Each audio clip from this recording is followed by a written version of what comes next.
Hello, I hope you're doing well. It's Tuesday, August 19th. Welcome to another episode of the Mituye News. We have another good show today. As usual, check out the Substack. That's where we're pulling all of these news stories from, and that really is the heart of the endeavor. The link should be in the description.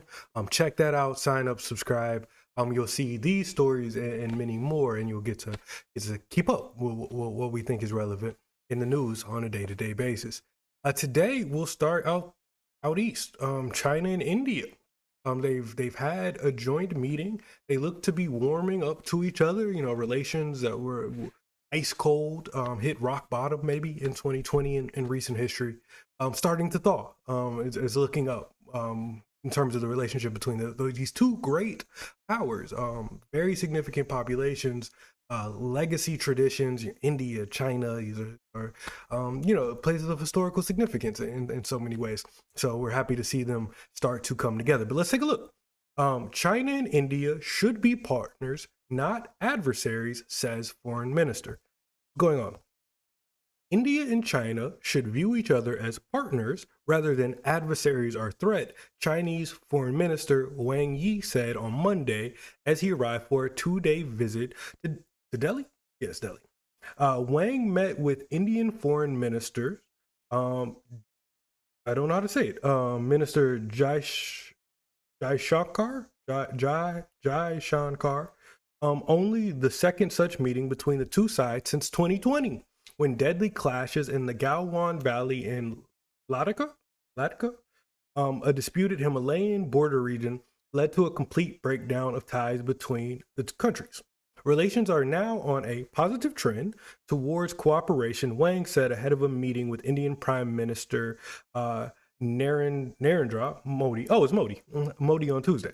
So the meeting must have happened. It's Tuesday afternoon, but it's looking on the up and up. I mean, if we zoom out a little bit, we can remember in 1962 these countries were at war, and we would be remiss not to note that these are two of the greatest emerging economic powers in the world. You know, their populations are enormous by themselves, but their kind of productive capacity or their entrance into the world stage as superpowers is relatively a novel phenomenon. It's something that's been developing over the last several decades, but here we are. And hopefully, as we see here, the relations between the two countries are warming up. They share a border, and that border has been subject to many a dispute, right? Violent at times. Again, in 1962, these countries were at war. But hopefully, what we see is a increasing trend in this direction. As they say, the trajectory. What do they say? The trajectory is optimistic or something. But hopefully we a positive trend is what he called it. But yeah, I hope they continue in this direction. I hope we see more cooperation fostered between these two. Both countries are of the mind. I think they have the correct position. That's my opinion.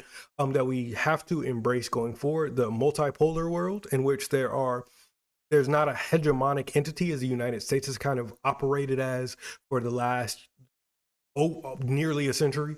That we have multiple powers and they have to learn to coordinate their interest amongst one another, and that's just how we're going to have to move forward if we want a world that's not full of domination and neo-colonialism and all of this.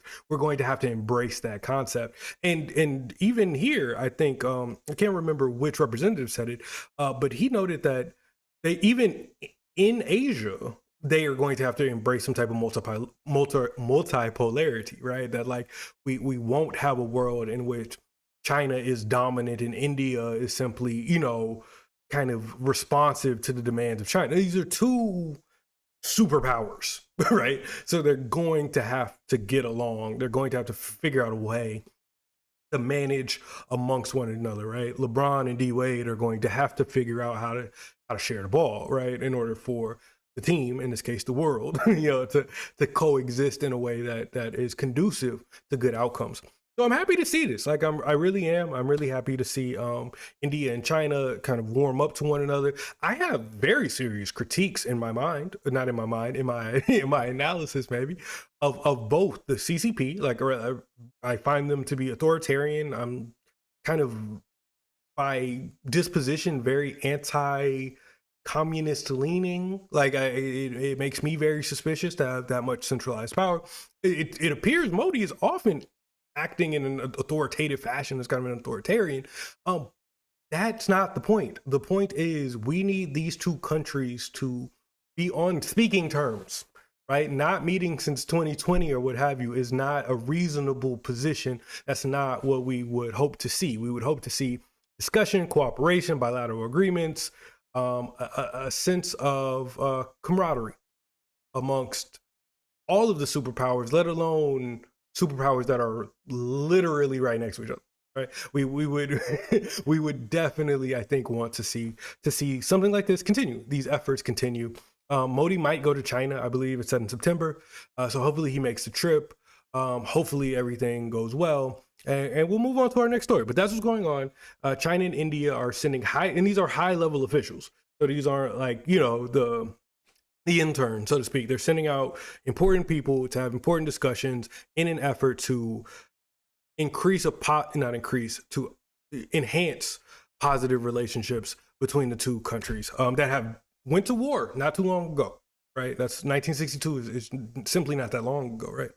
But cool. We'll move on to our next story, but that's what's going on out there as we started off in China and India.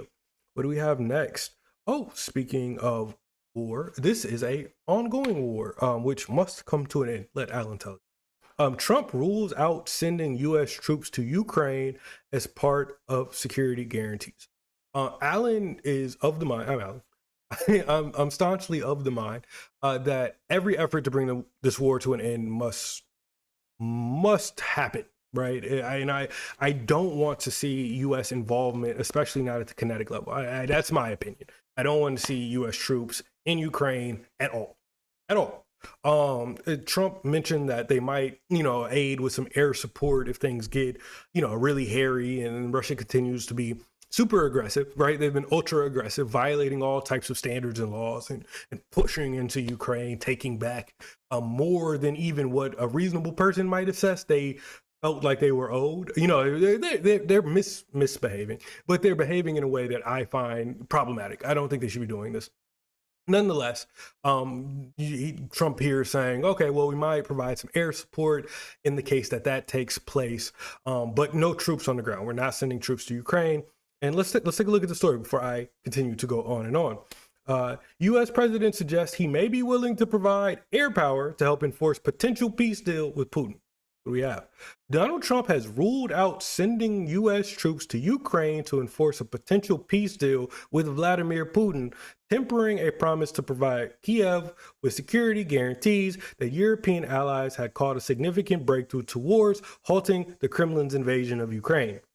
Asked during a phone interview with Fox News whether he could assure listeners, including many members of his MAGA base who support an isolationist America First foreign policy, that the U.S. would not put troops on the ground in Ukraine, Trump said, "You have my assurance and I'm president." That's very much sounds like him on the phone. I am obviously not in the MAGA base, so I don't occupy that position in relation to this discussion, but I very much am an anti-intervention by kind of disposition type of thinker. Like that, when I go to think about something like, well, is this a good idea? Should we send troops to Ukraine? Should we not? My first thought, no, immediately. Like almost in all conflicts at all times, my intuition is going to be like, why? Don't do it. In this case, I've thought about it routinely over now years. Nope, no U.S. troops in Ukraine. I saw somebody, Matt Gaetz, recently had a innovative idea, I'll call it. I hadn't ever thought of this nor heard it. He said the way to get peace is to allow Russia to enter NATO. Okay, this is a new wild idea. I'm just throwing it out there because I saw it. Shout out to Matt Gaetz for thinking in public. I really do appreciate all ideas. If you have them, shout them, as it were. But yeah, no troops. This is an important development. This is an important declaration. This is important, maybe I should say promise, right? Here, Trump has flatly said, I'm the president, I'm the guy, I'm the commander in chief. And I say, no troops in Ukraine. So if there are troops in Ukraine, we can point back to this, right? Oh, it's today, the 19th of August. I was there. You were there. We remember Trump saying, I'm the president and I'm saying no.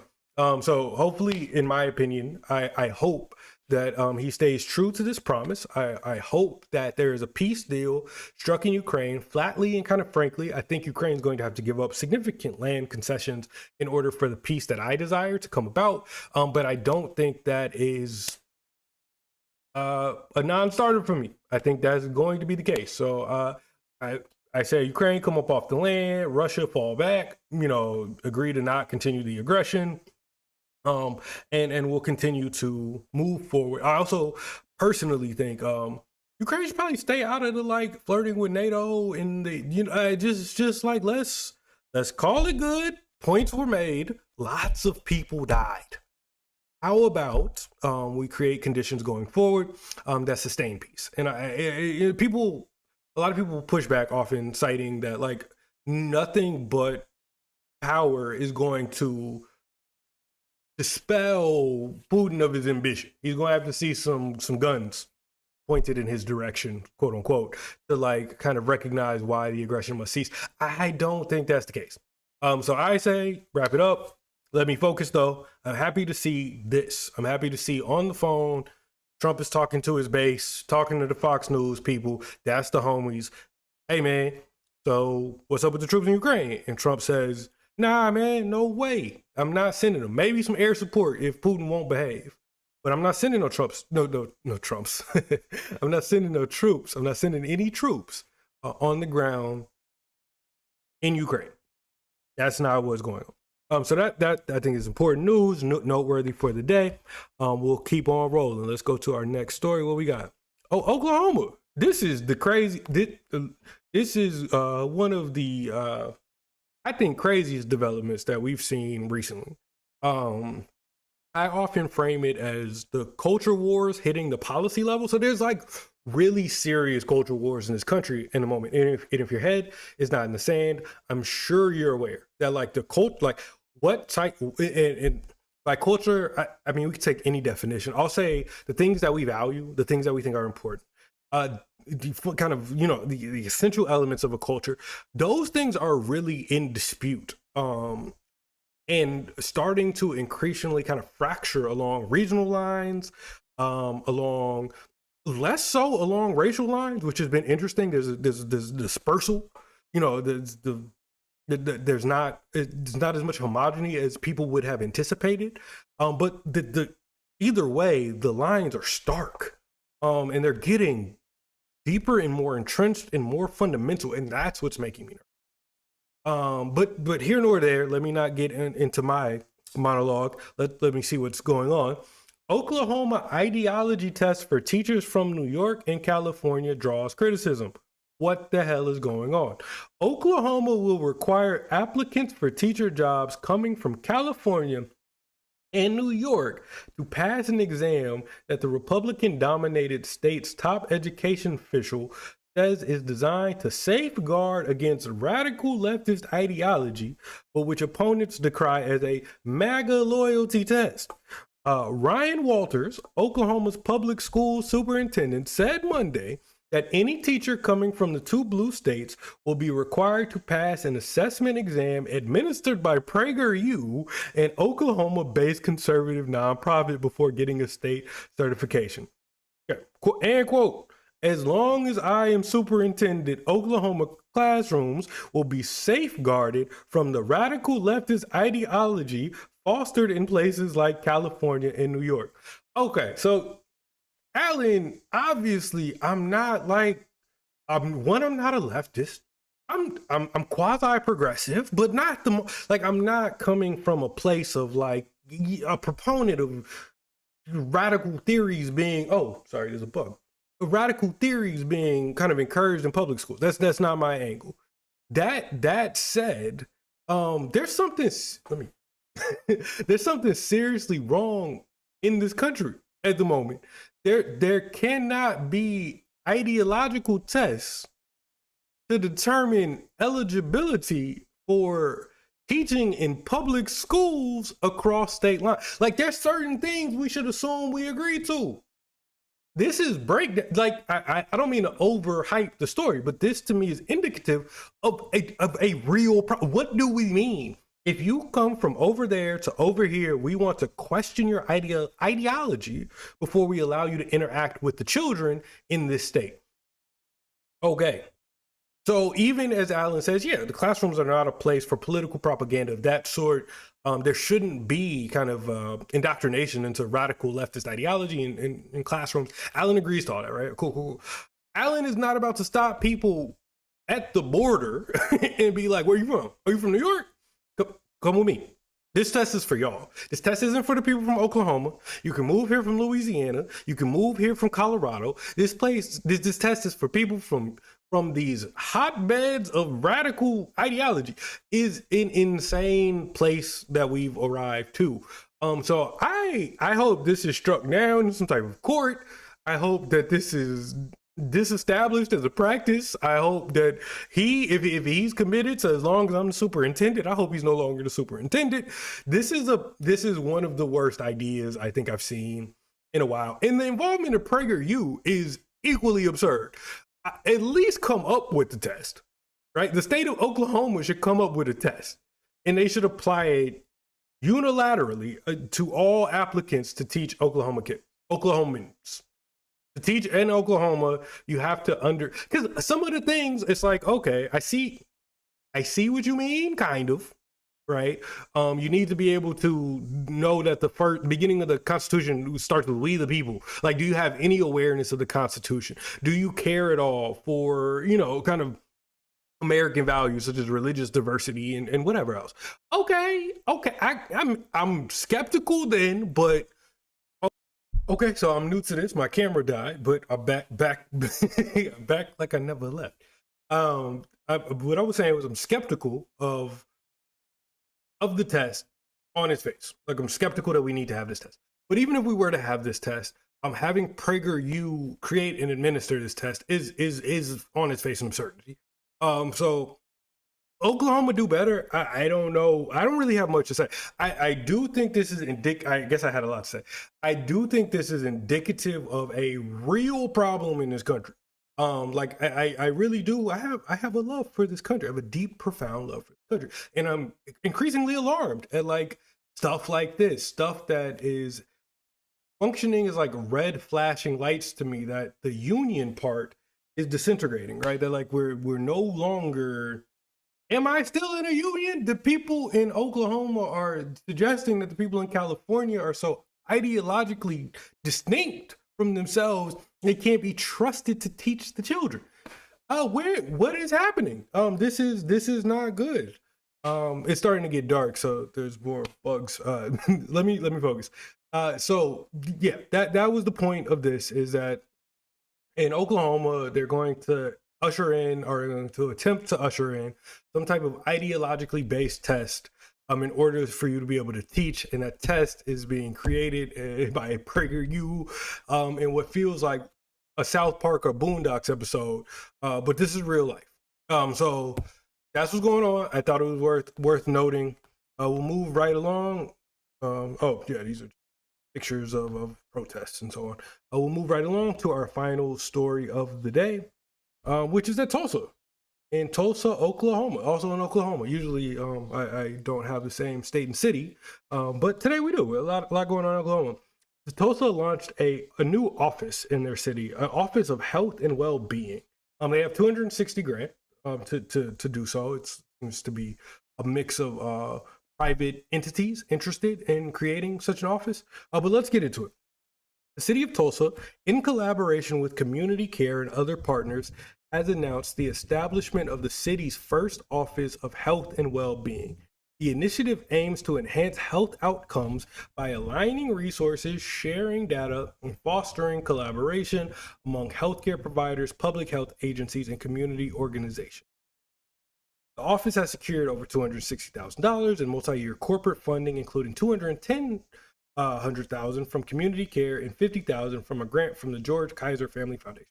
Now, I'll say a couple of things in terms of my commentary. That's what's going on. Tulsa has a new office. The health situation in this country is dismal.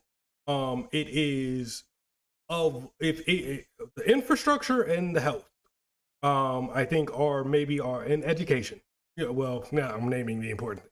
But like the current health crisis in this country is to the scale that it cannot be ignored, right? We will things that will existential crisis. We will not have a country if we continue to have our health outcomes look like they do. So something has to be done. Is this the thing to do? To create a health office and a city government? Alan is skeptical. I applaud the effort. Like, I'm happy though that people are doing something. So, like, if someone not doing anything, really, I don't want to be like a backseat critic all the time. Like, well, this isn't the right thing. You do something else. I have no ideas. Um, my point, or at least my proposition, is that real change won't occur until that change is cultural. So, like, we have to the point of, a loose definition of culture, something like things we value. We have to value fitness. We have to value health. We have to value the lifestyle that promotes these things. Until we get there, we're going to be, I think, in a rough place. But maybe this. I'm skeptical of state power, in this case, a public office in the city, being able to significantly shift culture enough to deal with the health crisis. And they're really doubling down on like the mental health crisis. And I think, controversial, but I think often that's misguided. I think we have to start with the physical health crisis and then really position ourselves to deal with the mental health crisis. I think we're putting the cart before the horse. And I'm afraid that this office is going to fall into what I feel like is a trap.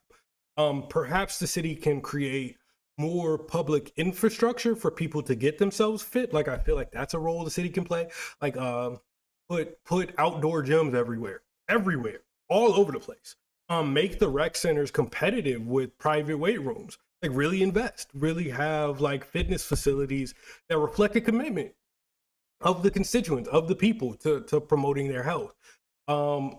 Create more public games, right? Hire the referees. Do the facilitate that type of activity is maybe where I see the state being more effective. I'm afraid, I'm worried that this won't result in that, and I think that's what has to happen.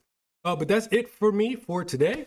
As always, check out the Substack. That's the heart of this endeavor. The link is in the description. The purpose of this is to help American citizens be more difficult to conquer by being more aware of what's happening in the world, and then advancing their interests.